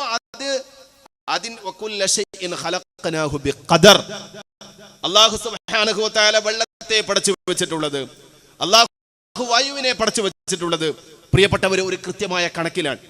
ആ കണക്കിനെയാണ് അല്ലാഹു തുലാസിനെ സ്ഥാപിച്ചിരിക്കുന്നു. അല്ലാഹു സന്തുലിതമായ അവസ്ഥയിൽ ഈ പ്രപഞ്ചത്തെ സൃഷ്ടിച്ചിരിക്കുന്നു എന്ന് പറഞ്ഞത്. അത് പ്രപഞ്ചത്തിലെ വായു മാത്രമല്ല, എന്റെയും നിങ്ങളുടെയും ശരീരത്തിലേക്ക് വരും. നമ്മുടെ ശരീരത്തെ കുറിച്ച് നമ്മൾ ആലോചിക്കുമ്പോൾ നമ്മുടെ ശരീരത്തിൽ പടച്ച റബ്ബ് പടച്ചു വെച്ചിട്ടുള്ള മീസാനെ കുറിച്ച് നമ്മൾ ആലോചിച്ചാൽ, സന്തുലിതമായ അവസ്ഥയെ കുറിച്ച് ആലോചിച്ചാൽ, നമുക്ക് എന്തെങ്കിലും അസുഖം വന്നാൽ മതി. എപ്പോഴാ അസുഖം വരുന്നത്? ഏതെങ്കിലും ഒരു സന്തുലിതാവസ്ഥയിൽ ചെറിയ ഭംഗം വരുമ്പോഴാണ് അസുഖം വരുന്നത്. നമ്മള് അസുഖം വന്നാൽ ഡോക്ടറെ അടുത്ത് പോയാൽ നമ്മളെ കൈ ചൊറഞ്ഞിട്ട് പ്രഷർ നോക്കുകയാണ് ചെയ്യുക. ഇത്ര 120-80 നോർമൽ റേഞ്ച്. അത് കൂടുതലായാലും പ്രശ്നം, കുറഞ്ഞാലും പ്രശ്നം. പ്രഷർ നിശ്ചിതമായ അളവിലുണ്ടാവണം, ഷുഗർ നിശ്ചിതമായ അളവിലുണ്ടാവണം, അല്ലെങ്കിൽ പ്രശ്നം. ഇല്ലെങ്കിലും പ്രശ്നം, കുറഞ്ഞാലും പ്രശ്നം, കൂടിയാലും പ്രശ്നം. അതാണ് പടച്ചോൻ പിന്നെ പറയുന്നത്, നിങ്ങൾ കുറവ് വരുത്താൻ പാടില്ല, നിങ്ങൾ അതിക്രമം കാണിക്കാൻ പാടില്ല. ഈ പ്രപഞ്ചത്തെ മുഴുവൻ ഞാൻ പടച്ചു വെച്ചത് സന്തുലിതമായ അവസ്ഥയിലാണ്. ആ സന്തുലിതാവസ്ഥയിൽ നിങ്ങൾ കുഴപ്പമുണ്ടാക്കാൻ പാടില്ല എന്ന് അല്ലാഹു പറയുന്നുണ്ട്. സന്തുലിതാവസ്ഥയിൽ ചെറിയ മാറ്റങ്ങൾ വരുമ്പോ ശരീരം രോഗബാധിതമാകുന്നത് പോലെ ഈ പ്രപഞ്ചത്തിന്റെ സന്തുലിതമായ അവസ്ഥയെയും ഇതിന്റെ നീതി സംവിധാനത്തെയും നിങ്ങൾ തകരാറിലാക്കുമ്പോഴാണ് ഈ ലോകത്ത് സാമൂഹികമായ പ്രശ്നങ്ങൾ ഉണ്ടാകുന്നത് എന്ന സന്ദേശം കൂടി അതിലുണ്ട്. അതിലേക്ക് നമുക്ക് വരാം. നിങ്ങൾ നോക്കൂ, നമ്മുടെ ശരീരത്തിലേക്ക് തന്നെ, നമ്മുടെ ശരീരത്തിലേക്ക് നമ്മൾ നോക്കുമ്പോ നമ്മുടെ ശരീരത്തിൽ 300 ഗ്രാം മാത്രം ഭാരം വരുന്ന ഒരു അവയവമുണ്ട്. പടച്ചറബ് പടച്ചു വെച്ച നെഞ്ചിന്റെ ഇടത് ഭാഗത്ത് വാരിയല്ലുകൾക്ക് അടിഭാഗത്തായി പടച്ചറബ് പടച്ചു വെച്ചിട്ടുള്ള വെറും 300 ഗ്രാം മാത്രം തൂക്കം വരുന്ന ഒരവയവമുണ്ട്. എല്ലാ സമയത്തും പ്രവർത്തിച്ചു കൊണ്ടിരിക്കുന്ന അവയവം. നമ്മൾ ഉറങ്ങുമ്പോഴും, നമ്മൾ ഉണർവിലായിരിക്കുമ്പോഴും, നമ്മൾ ടോയ്ലറ്റിലാകുമ്പോഴും, നമ്മൾ ലൈംഗിക വീഴ്ചയിൽ ഏർപ്പെടുമ്പോഴും, നമ്മൾ ഭക്ഷണം കഴിക്കുമ്പോഴും, നമ്മൾ ഏതേത് പ്രവർത്തനങ്ങളിൽ ഏർപ്പെടുമ്പോഴും ഈ നെഞ്ചിന്റെ വാരിയല്ലിൻ കൂട്ടിനടിയിൽ നിന്ന് 300 ഗ്രാം മാത്രം വരുന്ന ആ അവയവം പ്രവർത്തിക്കുന്നത് കൊണ്ടാണ് നമുക്കിങ്ങനെയൊക്കെ ഇരിക്കാനും നിൽക്കാനും ജീവിക്കാനും സാധ്യമാവുന്നത് എന്ന് നിങ്ങൾ ആലോചിച്ചിട്ടുണ്ടോ? ആ പ്രവർത്തനത്തിന്റെ ബാലൻസിനെ കുറിച്ച് നിങ്ങൾ ആലോചിച്ച് നോക്കൂ. ഹാർട്ടിന്റെ, നമ്മുടെ ഹൃദയത്തിന്റെ ബാലൻസ് 1,00,000 ഏകദേശം 1,00,000 കിലോമീറ്റർ നീളമുള്ള പൈപ്പുകളിലേക്ക് രക്തം പമ്പ് ചെയ്യുകയും ആ പൈപ്പുകളിലൂടെ രക്തം തിരിച്ചെടുക്കുകയും ചെയ്യുന്ന, ശുദ്ധീകരിച്ച് മോശം രക്തങ്ങളെ ശുദ്ധീകരിച്ച് നല്ല രക്തമാക്കിയിട്ട് ഈ പൈപ്പുകളിലൂടെ ഇങ്ങനെ പമ്പ് ചെയ്യിപ്പിക്കുന്ന മോട്ടോർ സിസ്റ്റാണല്ലോ യഥാർത്ഥത്തിൽ ഹൃദയം എന്ന് പറയുന്നത്. ഒരു ദിവസം ഈ 1,00,000 കിലോമീറ്റർ നീളം വരുന്നു. 1,00,000 കിലോമീറ്റർ എന്ന് പറയുമ്പോൾ ചെറുതാണെന്ന് വിചാരിക്കരുത്. നമ്മളെ ഭൂമിയുടെ ആകെ ഭൂമി മൊത്തം ഒന്ന് കറങ്ങി വരണം, അല്ലെങ്കിൽ ഭൂമി ഒരു വയർ കൊണ്ട് കെട്ടണം, ഒരു പൈപ്പ് കൊണ്ട് കെട്ടണം എന്ന് വിചാരിച്ചാൽ എത്ര മതി? 40,000 കിലോമീറ്റർ മതി. 40,000 കിലോമീറ്റർ ഉണ്ടെങ്കിൽ ഭൂമി ചൊറയാം ഒരു വയറെടുത്തിട്ട്. എന്നാൽ നമ്മുടെ ശരീരത്തിലെ വയർ എത്രയാണെന്ന് അറിയോ നിങ്ങൾക്ക്? നമ്മുടെ ശരീരത്തിലെ വെസൽസ്, ബ്ലഡ് വെസൽസ് 1,00,000, ഏകദേശം 1,00,000. 1,00,000 കിലോമീറ്റർ, 1,00,000 എന്ന് പറഞ്ഞാൽ 1,00,000 മീറ്റർ അല്ല, 1,00,000 കിലോമീറ്റർ. നമ്മുടെ ശരീരത്തിൽ പടച്ച റബ്ബ് രക്തം പമ്പ് ചെയ്യുന്ന പൈപ്പ് എടുത്തിട്ട് ഭൂമിയെ ചുറ്റാൻ പറഞ്ഞാൽ 2 തവണ ചുറ്റാൻ പറ്റും ഓരോ മനുഷ്യന്റെയും. നമ്മൾ ഓരോ മനുഷ്യന്റെയും ശരീരത്തിലെ ബ്ലഡ് വെസൽസ് എടുത്തിട്ട് ഭൂമി ഒന്ന് ചുറ്റൂ എന്ന് പറഞ്ഞാൽ അത് കഴിച്ചിട്ട് 2 പ്രാവശ്യം നമുക്ക് ഭൂമിയെ മുഴുവനായി ചുറ്റാൻ കഴിയും. എന്നാലും കുറച്ച് ബാക്കിയുണ്ടാവും, കാരണം ഭൂമി ഒരു തവണ ചുറ്റാൻ 40,000 വേണ്ടു. 1,00,000 കിലോമീറ്റർ ദൈർഘ്യമുള്ള പൈപ്പിലൂടെ അനുനിമിഷം എന്ത് ചെയ്യാണ്? 1 മിനിറ്റിൽ 60ന്റെയും 100ന്റെയും ഇടയിൽ, അതാണല്ലോ 60 to 100 ബീറ്റ് പെർ മിനിറ്റ്സ്. ഇതാണ് നമ്മുടെ ഹൃദയത്തിന്റെ നോർമൽ ബീറ്റ്സ് എന്ന് പറയുന്നത്. 1 മിനിറ്റിൽ 60 മുതൽ 60ന്റെയും 100ന്റെയും ഇടയിൽ അത്രയും തവണ വിശ്രമാവസ്ഥയിൽ മിടിക്കണം നമ്മുടെ ഹൃദയം. മിടിക്കുക എന്ന് പറഞ്ഞാൽ എന്താണ്? ശുദ്ധീകരിച്ചിട്ട് തള്ളുകയാണ്. ഈ 1,00,000 കിലോമീറ്റർ പൈപ്പിലേക്ക് രക്തം പമ്പ് ചെയ്യാണ്. ആ പമ്പ് ചെയ്യുന്നതിനാണ് നമ്മൾ ഹാർട്ട് ബീറ്റിംഗ് എന്ന് പറയാ. അത് വിശ്രമാവസ്ഥയിൽ 60-ന്റെയും 100-ന്റെയും ഇടയിൽ തന്നെ അത്രയും തവണ തോന്നിയതുപോലെ മിടിച്ചാൽ പറ്റൂല. തോന്നിയതുപോലെ മിടിച്ചാൽ പറ്റുമോ? 100-ൽ കൂടുതൽ തവണ ഇത് പമ്പ് ചെയ്താൽ എന്ത് സംഭവിക്കും?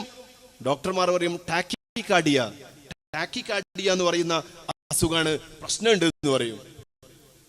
ഇനിയോ 60-ന് താഴേക്ക് ഇങ്ങോട്ടേക്ക് മിടിച്ചാലോ ബ്രാഡികാർഡിയ, പ്രശ്നമാണെന്ന് പറയും.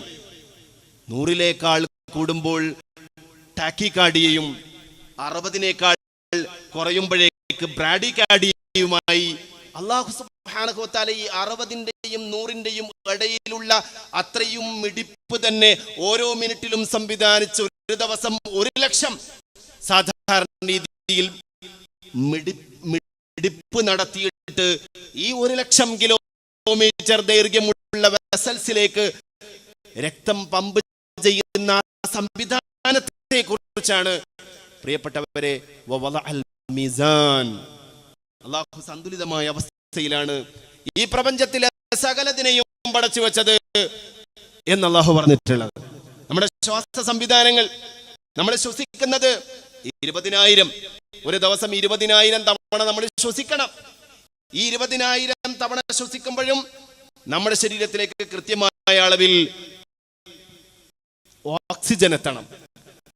ആ ഓക്സിജനെ നമ്മുടെ ശ്വാസകോശത്തിൽ നിന്ന് ഈ പറഞ്ഞ 37 ട്രില്യൺ സെൽസ് നമ്മുടെ ശരീരത്തിലുള്ളത് ഏകദേശം കണക്കാക്കപ്പെട്ടത് അങ്ങനെയാണ്. 37 മില്യൺ, ഒരു 0 ഇട്ടാൽ ബില്യൺ, പിന്നെയും ഒരു 0 ഇട്ടാലാണ് ട്രില്യൺ. നമുക്കറിയാം 37 ട്രില്യൺ സെൽസ്, കോശങ്ങൾ നമ്മുടെ ശരീരത്തിലുണ്ട്. ഈ 37 ട്രില്യൺ കോശങ്ങളിലേക്കും പ്രിയപ്പെട്ടവരെ ഓക്സിജൻ എത്തിക്കണം. ഓരോ ദിവസവും എന്റെയും നിങ്ങളുടെയും ശരീരത്തിൽ പടച്ചറബ് പടച്ചു. ഒരു കോശം എന്ന് പറഞ്ഞാൽ എന്താ? ഒരു ഫാക്ടറിയാണ് ഒരു കോശം. ഒരു കോശം എന്ന് പറഞ്ഞത് ഒരു ഫാക്ടറിയാണ്. ആ ഫാക്ടറി വർക്ക് ചെയ്യണമെങ്കിൽ അവിടേക്ക് ഓക്സിജൻ എത്തണം. ആ കോശമാണ് രോഗങ്ങളെ പ്രതിരോധിക്കുന്നത്, രോഗങ്ങളോട് ഫൈറ്റ് ചെയ്യുന്നത്. ആ കോശങ്ങളാണ് കലകളെ നിർമ്മിക്കുന്നത്. കോശങ്ങൾക്ക്, ഓരോ കോശത്തിനും കൃത്യമായ ഡ്യൂട്ടി ഉണ്ട്.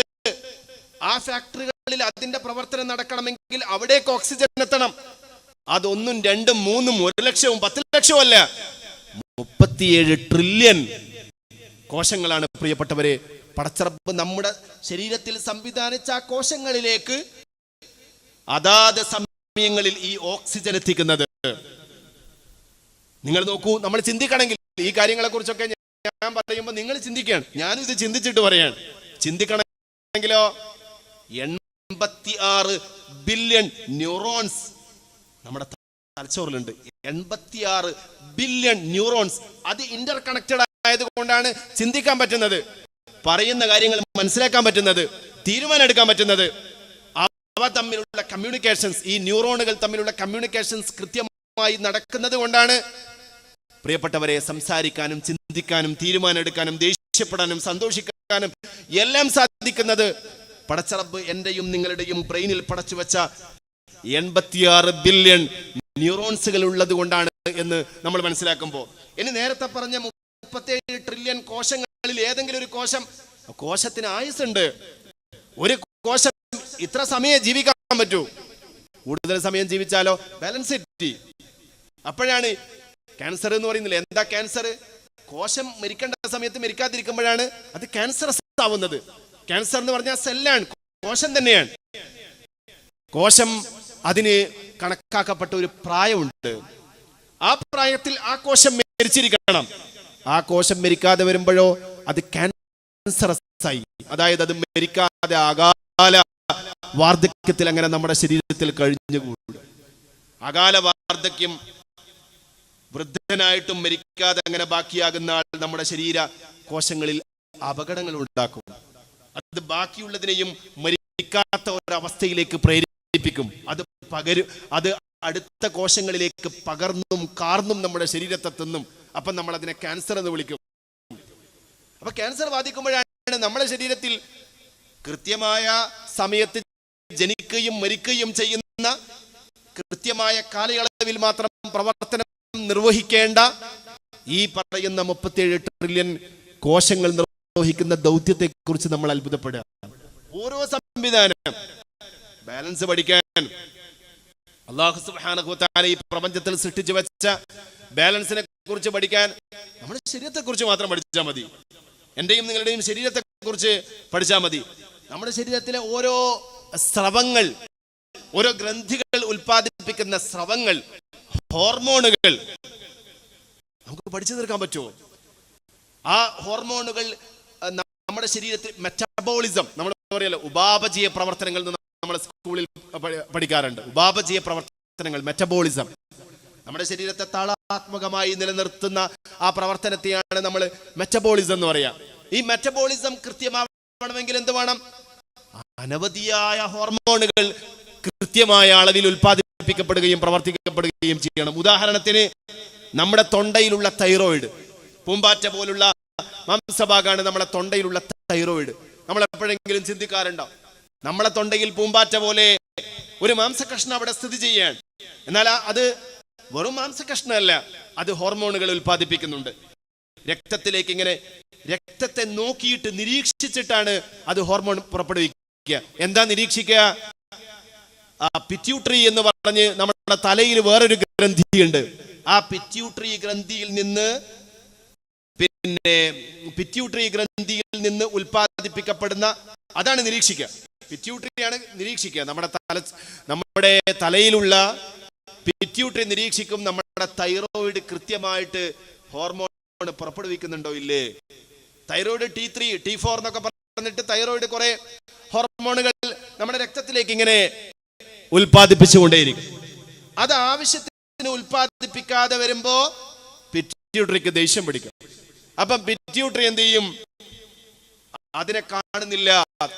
ഈ മാംസകഷ്ണം പുറപ്പെടുവിക്കുന്ന ഹോർമോണിനെ കാണുന്നില്ല എന്ന് വരുമ്പോ പിറ്റ്യൂട്ടറി ഗ്രന്ഥി കൂടുതലായിട്ട് അതിന്റെ ഹോർമോണിനെ ഉൽപ്പാദിപ്പിക്കും. അതിന്റെ ഹോർമോണാണ് നമ്മൾ ഈ തൈറോയിഡ് പ്രശ്നമുള്ള ആളുകൾക്ക് അറിയാം, TSH ചെക്ക് ചെയ്യാണ് ചെയ്യുക. TSH എന്ന് പറഞ്ഞാൽ തൈറോയിഡ് പുറപ്പെടുവിക്കുന്ന ഹോർമോൺ അല്ല, മറിച്ച് ഈ പിറ്റ്യൂട്ടറി പുറപ്പെടുവിക്കുന്ന ഹോർമോണാണ്. തൈറോയിഡ് കൃത്യമായി ഹോർമോണുകൾ ഉൽപ്പാദിപ്പിക്കുന്നില്ല എന്ന സംശയത്തിൽ തൈറോയിഡ് സ്റ്റിമുലേറ്റിംഗ് ഹോർമോൺ, അതാണ് TSH, തൈറോയിഡ് സ്റ്റിമുലേറ്റ് ചെയ്യാനുള്ള ഹോർമോൺ കൂടുതലായിട്ട് പിറ്റ്യൂട്ടറി ഉൽപ്പാദിപ്പിക്കുമ്പോൾ ഡോക്ടർമാർ പറയും നിങ്ങളെ തൈറോയിഡിന് എന്തോ പ്രശ്നമുണ്ട്. തൈറോയിഡ് പരിശോധിച്ചിട്ടില്ല. പിറ്റ്യൂട്ടറി ഉൽപ്പാദിപ്പിക്കുന്ന TSH എന്താ കൂടുതൽ ഉൽപ്പാദിപ്പിക്കുന്നത്? അത് തൈറോയിഡ് ഉൽപ്പാദിപ്പിക്കുന്ന ഹോർമോൺ കാണാത്തത് കൊണ്ടാണ് എന്ന് പറഞ്ഞിട്ടാണ് നമുക്ക് തൈറോയിഡിനുള്ള ഗുളിക എഴുതി തരിക. നിങ്ങൾ ആലോചിച്ച് നോക്കൂ, പടച്ചിറപ്പ് പടച്ചിട്ടുള്ള ഈ ബാലൻസ്, തൈറോയിഡും പിറ്റ്യൂട്ടറിയും തമ്മിലുള്ള ബാലൻസ്, നമ്മുടെ ശരീരം മുഴുവൻ പ്രിയപ്പെട്ടവരെ കൃത്യമായ ബാലൻസിലാണ് പ്രവർത്തിക്കുന്നത്. ഈ ബാലൻസിലുള്ള പ്രവർത്തനങ്ങൾ നമ്മൾ അറിയാതെ നമ്മുടെ ശരീരത്തിന്റെ ഉള്ളിൽ നിർവഹിക്കപ്പെട്ടുകൊണ്ടേയിരിക്കുകയാണ്. നമ്മൾ ഉറങ്ങുമ്പോഴും നമ്മൾ ഉണർവിലാകുമ്പോഴും ഇതൊക്കെ ഇപ്പോഴും നടക്കുകയാണ്. ഞാനിത് പറയുമ്പോഴും ഇത് നടക്കുകയാണ്. എന്നാൽ ഏതെങ്കിലും ഒരു ബാലൻസ് പടച്ചിറപ്പ് പടച്ചു വെച്ചതിനെ കുറിച്ച് എപ്പോഴെങ്കിലും അൽഹംദുലില്ലാ എന്ന് പറഞ്ഞിട്ടുണ്ടോ? അസുഖം ടെസ്റ്റ് ചെയ്യുന്ന സമയത്ത് ലാബ് റിസൾട്ട് വരുമ്പോ അസുഖ സാധ്യത പറഞ്ഞതിന് ശേഷം എന്ത് ചെയ്യും? നോർമലാണെന്ന് പറയുമ്പോൾ അൽഹംദുലില്ലാ എന്ന് പറയും. ഇപ്പൊ നമുക്കൊക്കെ നോർമലാണ്. നമ്മളെല്ലാവരും നോർമൽ ആയതുകൊണ്ടാണ് ശരീരത്തിലെ നിരവധിയായ പ്രക്രിയകൾ നോർമൽ ആയതുകൊണ്ടാണ് എനിക്ക് ഇന്ന് ഇപ്പോൾ ഇവിടെ നിന്ന് നിങ്ങളോട് സംസാരിക്കാൻ പറ്റുന്നത്. നിങ്ങളുടെ അകമേ അതൊക്കെ നോർമൽ ആയതുകൊണ്ടാണ് നിങ്ങൾ ഇവിടെ ഇരിക്കുന്നത്. ഏതെങ്കിലും തരത്തിലുള്ള അബ്നോർമൽ ആയിട്ടുള്ള അവസ്ഥ ഉണ്ടെങ്കിൽ നമുക്ക് ഇങ്ങനെ പ്രസംഗിക്കാനും ഇരിക്കാനും കേൾക്കാനും ഒന്നും പറ്റൂലല്ലോ. നമ്മൾ ഹോസ്പിറ്റലിലാണ് ഉണ്ടാവുക. നമ്മൾ വേദനയോട് മല്ലിടുകയാണ് ചെയ്യുക. അങ്ങനെ വേദനയോട് മല്ലിടുന്ന എത്ര ആളുകൾ ഇന്നും ഉണ്ട്. നമ്മൾ ഈ സംസാരിക്കുമ്പോഴും കുറെ ആളുകൾ അങ്ങനെയൊക്കെയാണ്. ഈ ലോകത്ത് അങ്ങനെയൊക്കെ ജീവിക്കുകയാണ്. നമുക്കും അങ്ങനെയൊക്കെ സമയങ്ങളും സന്ദർഭങ്ങളും വന്നേക്കാം. പക്ഷെ വരാത്ത സമയത്താണ് അതിനെക്കുറിച്ച് ആലോചിക്കേണ്ടത്. അതൊന്നുമില്ലാത്ത സമയത്ത് അതിനെ നിയന്ത്രിക്കുന്ന നിയന്താവിനെ കുറിച്ച് ആലോചിക്കണം. അതാണ് അല്ലാഹു സുബ്ഹാനഹു വ തആല അനുഗ്രഹങ്ങളെ എണ്ണി പറയുമ്പോ അല്ലാഹു സ്ഥാപിച്ച സന്തുലിതാവസ്ഥയെ കുറിച്ച് പ്രിയപ്പെട്ടവരെ നമ്മളോട് ഓർമ്മിപ്പിക്കുന്നു. ഈ സന്തുലിതാവസ്ഥയെ ഓർമ്മിപ്പിച്ചതിന് ശേഷം അല്ലാഹു പറയുന്ന ആയത്താണ് 8-ാമത്തെ ആയത്ത്. അല്ലാ തത്ഗൗ ഫിൽ മീസാൻ, നിങ്ങൾ ഈ സന്തുലിതാവസ്ഥയിൽ മാറ്റം വരുത്തരുത് കേട്ടോ. നിങ്ങൾ ഈ സന്തുലിതാവസ്ഥയിൽ നിങ്ങളായിട്ട് മാറ്റം വരുത്തരുത്. ഈ പ്രപഞ്ചത്തിന്റെ താളക്രമത്തെ തെറ്റിക്കാൻ സാധിക്കുന്ന സൃഷ്ടി അത് മനുഷ്യൻ മാത്രമാണ്. തെറ്റിക്കുന്ന സൃഷ്ടി അത് മനുഷ്യനാണ്. വേറെ ആരാണ് പ്രപഞ്ചത്തിന്റെ ഈ താളത്തെ തെറ്റിക്കാറുള്ളത്? ആര് കാരണമാണ് ഓസോൺ പാളിയിൽ വിള്ളൽ വന്നത്? ആര് കാരണമാണ് കാലാവസ്ഥ വ്യതിയാനം ഉണ്ടായത്? ആര് കാരണമാണ് ഡിഫോറസ്റ്റേഷൻ ഉണ്ടായത്, വനനശീകരണം ഉണ്ടായത്? ആര് കാരണമാണ് ഇവിടെയുള്ള വായുമലിനീകരണം സംഭവിച്ചത്? ആര് കാരണമാണ് ജലമലിനീകരണം സംഭവിച്ചത്? എല്ലാം മനുഷ്യൻ കാരണമാണ്.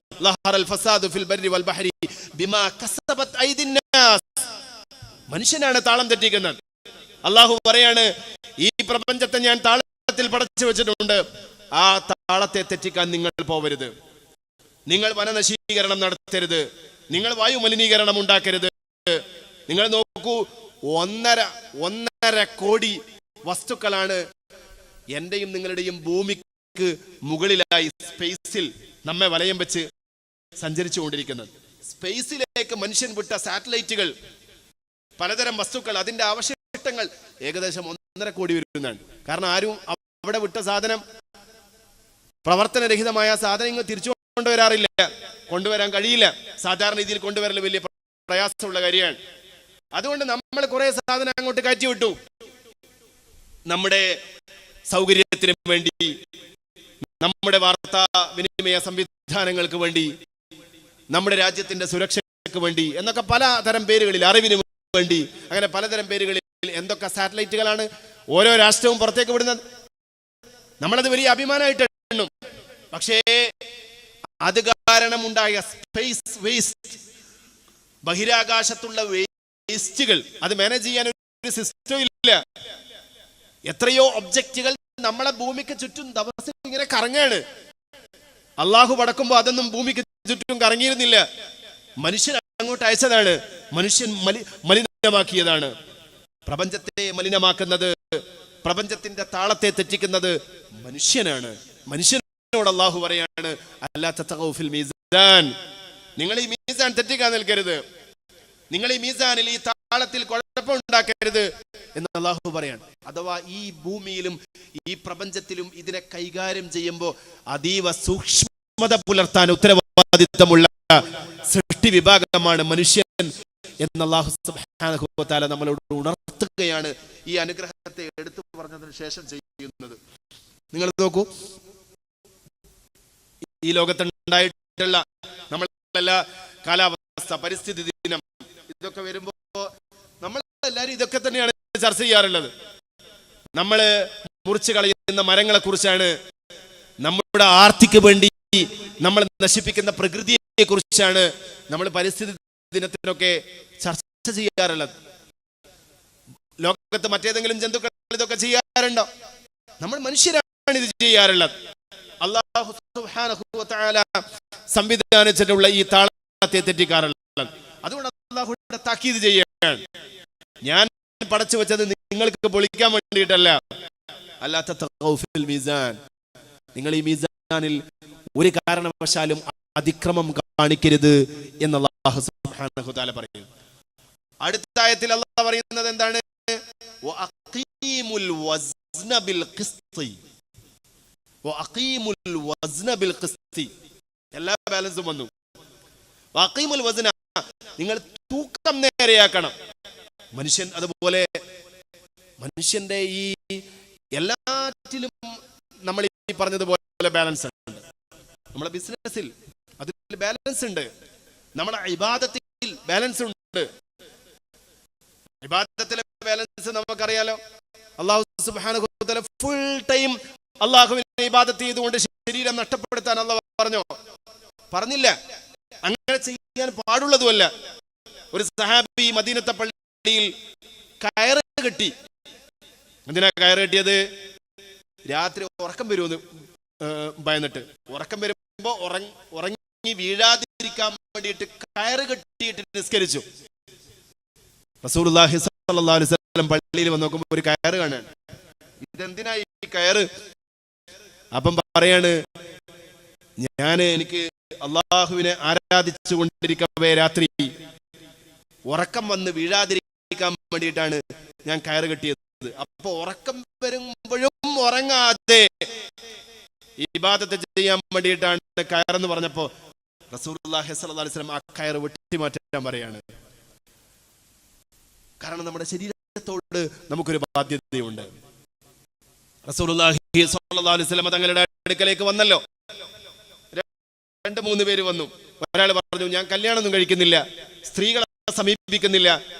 കാരണം എനിക്ക് പടച്ച റബ്ബ് ചെയ്തു തന്നിട്ടുള്ള അനുഗ്രഹങ്ങൾക്ക് നന്ദിയായി ആരാധന നിർവഹിക്കണമെങ്കിൽ സ്ത്രീകളുമായി ബന്ധപ്പെട്ട പ്രശ്നമാണ് എന്ന് പറഞ്ഞു.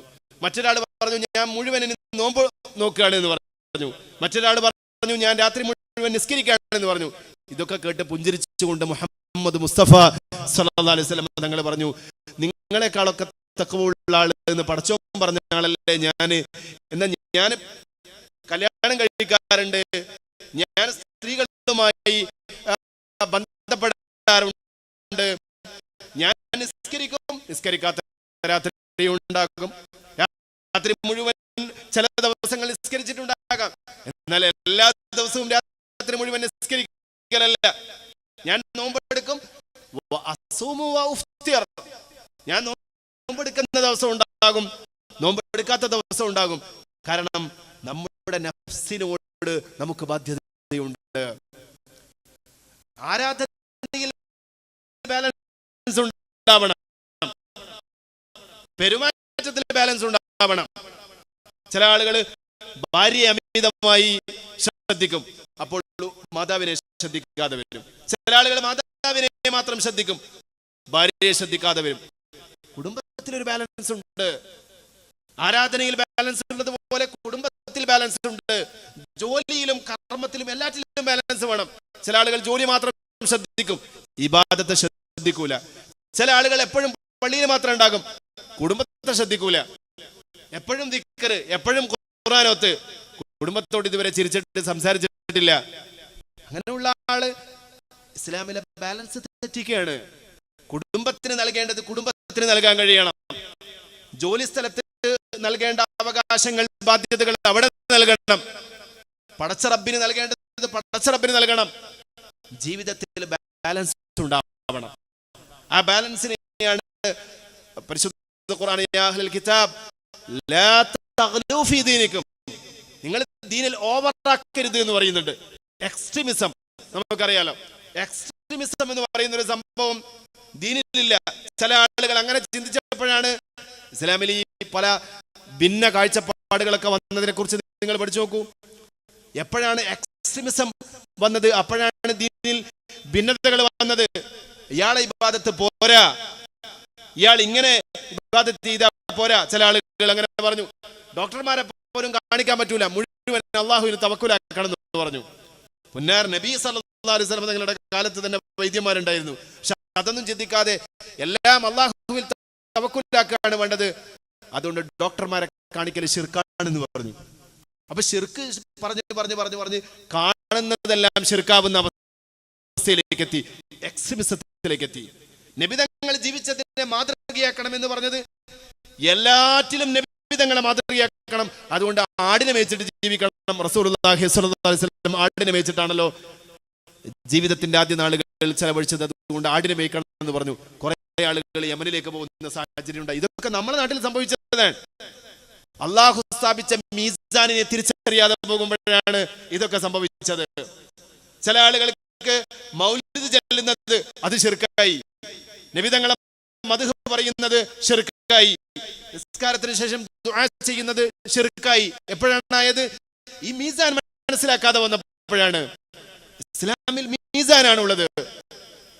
അതുപോലെ തന്നെ അമുസ്ലിമിനോടുള്ള പെരുമാറ്റത്തിൽ അവിടെ മീസാനാണ് മറ്റുള്ള സമൂഹവുമായി ജീവിക്കുമ്പോൾ എങ്ങനെ ജീവിക്കണം എന്നതിന് കൃത്യമായ ഇൻസ്ട്രക്ഷൻ മതം തന്നിട്ടുണ്ട്. ലാ തഗ്ലൂ ഫീ ദീനിക്കും, ദീനിൽ നിങ്ങൾ ഓവറാക്കാൻ പാടില്ല. ജഅൽനാകും ഉമ്മത്തൻ വസതൻ, നിങ്ങളെ പടച്ചിട്ടുള്ളത്, നിങ്ങളെ നിയോഗിച്ചിട്ടുള്ളത് മധ്യമമായ നിലപാടുള്ള ഒരു സൊസൈറ്റി ആയിട്ടാണ് എന്നാണ് പരിശുദ്ധ ഖുർആൻ പറഞ്ഞത്. ഈ മധ്യമമായ സ്വഭാവമാണ് ആരാധനകളിൽ, പെരുമാറ്റങ്ങളിൽ, കുടുംബജീവിതത്തിൽ, രാഷ്ട്രീയ ജീവിതത്തിൽ, ജോലിയിൽ, ഇബാദത്തിൽ, എല്ലാറ്റിലും മനുഷ്യനുണ്ടാവേണ്ടത്.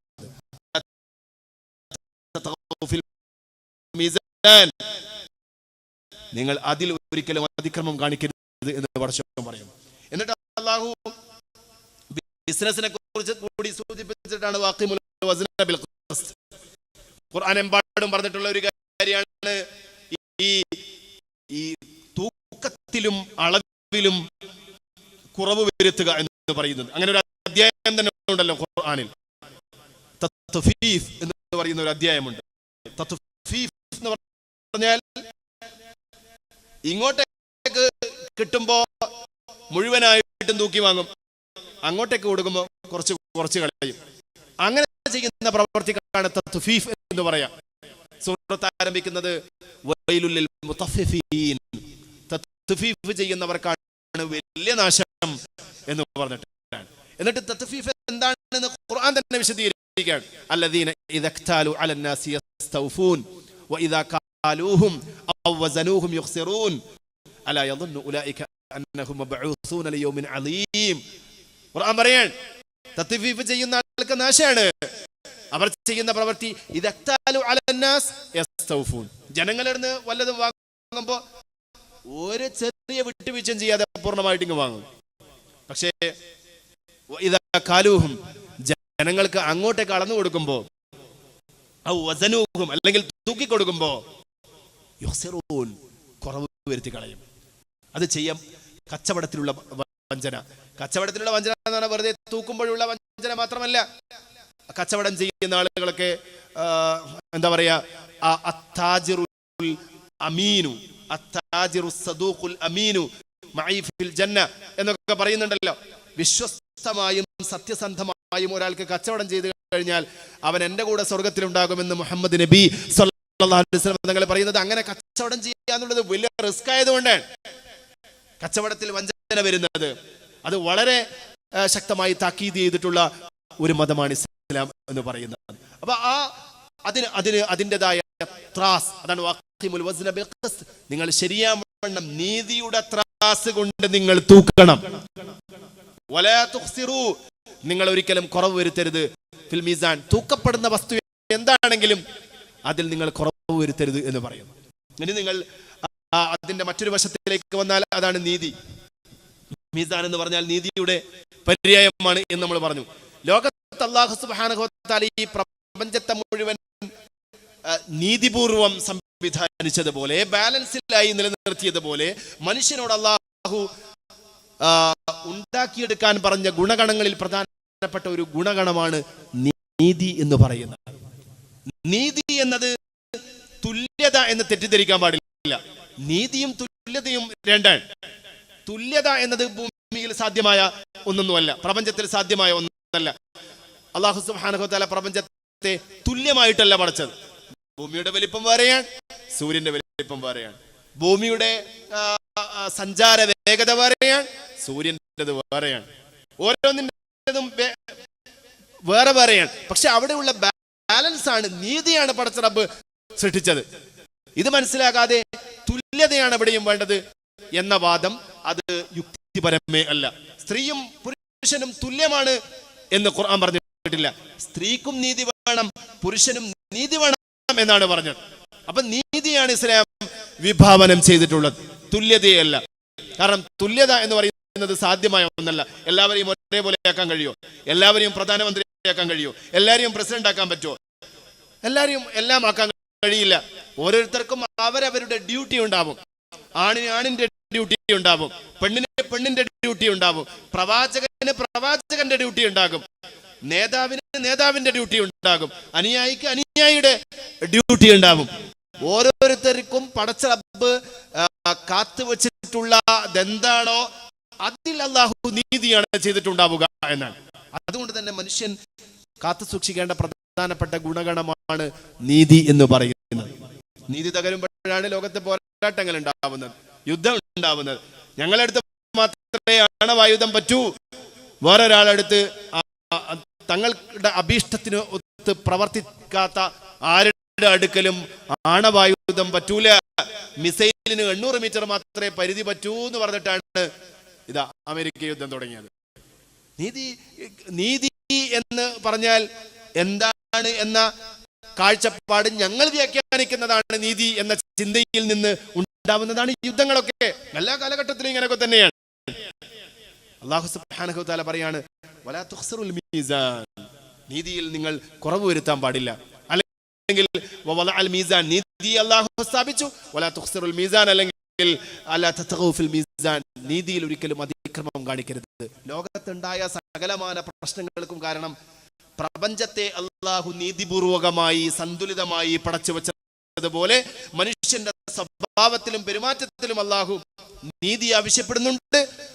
ആ നീതി മനുഷ്യൻ ഉല്ലംഘിക്കുമ്പോഴാണ് ലോകത്ത് പ്രശ്നങ്ങൾ ഉണ്ടാവുന്നത് എന്നും സമ്പൂർണമായ നീതിയുടെ ഒരു നാൾ വരാനുണ്ട് എന്നും അവിടെയും നീതിയുടെ പര്യായമായ ഒരു തുലാസ് സ്ഥാപിതമാകുമെന്നും പടച്ച റബ്ബ് പ്രഖ്യാപിച്ചു. അതാണ് ഇസ്ലാമിക് എസ്കറ്റോളജിയിലെ മീസാൻ എന്ന് പറയുന്നത്.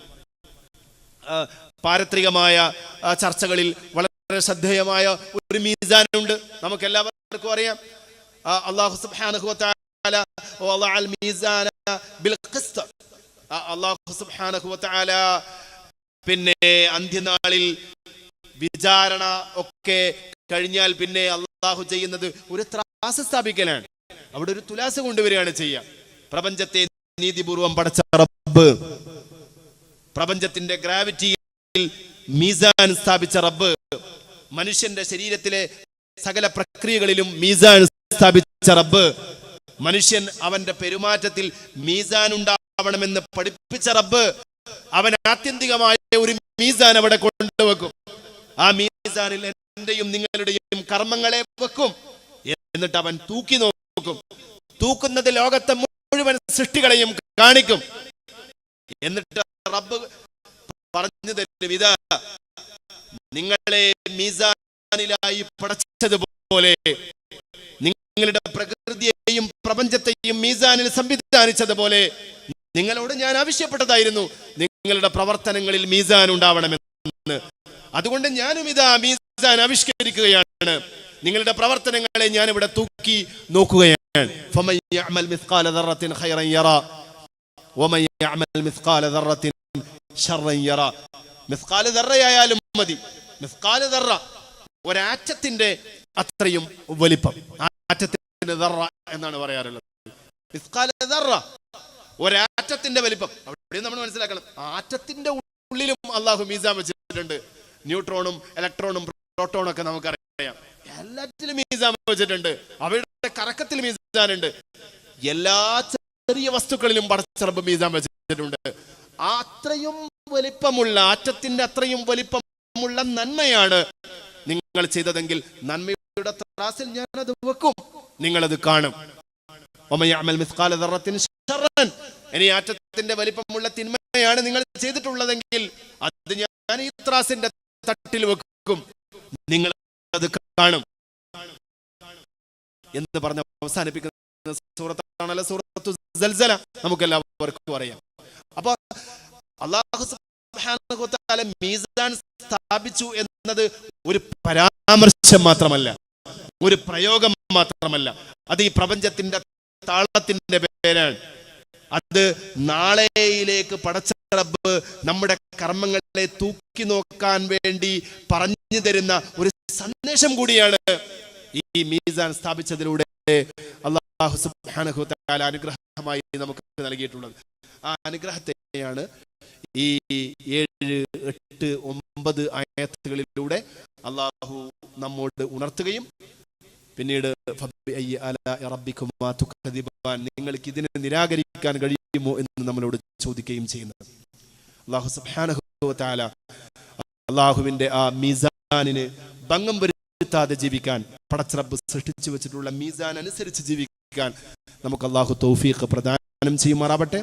ഒന്നുകൂടി അർത്ഥം, വസ്സമാ റഫഅഹ, ആകാശത്തെ അല്ലാഹു ഉയർത്തിയിരിക്കുന്നു, അവൻ സ്ഥാപിച്ചിരിക്കുന്നു, അൽ മീസാൻ, മീസാനിനെ സ്ഥാപിച്ചിരിക്കുന്നു, അല്ലാ തതഗൗ ഫിൽ മീസാൻ, മീസാനിൽ നിങ്ങൾ അതിക്രമം കാണിക്കാതിരിക്കാൻ വേണ്ടി, വഖീമുൽ വസ്ന ബിൽ ഖിസ്ത്, നിങ്ങൾ നീതിപൂർവം തൂക്കത്തെ ശരിപ്പെടുത്തൂ, വലാ തുഖ്സിറു, നിങ്ങൾ കുറവ് വരുത്തരുത്, ഫിൽ മീസാൻ, മീസാനിൽ നിങ്ങൾ കുറവ് വരുത്തരുത്. ഇതാണ് 7, 8, 9 ആയത്തുകളുടെ അർത്ഥം. ഇൻഷാ അല്ലാഹ് അർത്ഥവും അങ്ങനെ പഠിക്കുക, ആയത്തുകളും അങ്ങനെ പഠിക്കുക. ഇൻഷാ അല്ലാഹ് ക്ലാസ് കഴിയുമ്പോഴേക്കും നമുക്ക് ഈ സൂറത്ത് മനപ്പാഠമാക്കാൻ കഴിയണം. അല്ലാഹു തൗഫീഖ് പ്രദാനം ചെയ്യുമാറാവട്ടെ. അല്ലാഹുമ്മ അൻത റബ്ബി ലാ ഇലാഹ ഇല്ല അൻത ഖലഖതനി വഅന അബ്ദുക വഅന അലാ അഹദിക വവഅദിക മസ്തതഅതു അഊദു ബിക മിൻ ശർരി മാ സനഅതു അബൂഉ ലക ബിനിഅമതിക അലയ്യ വഅബൂഉ ബിദംബി ഫഗ്ഫിർ ലി ഫഇന്നഹു ലാ യഗ്ഫിറു الذنوب إلا أنت اللهم أنت ربي لا إله إلا أنت خلقتني وأنا عبدك وأنا على عهدك ووعدك ما استطعت أعوذ بك من شر ما صنعت أبوء لك بنعمتك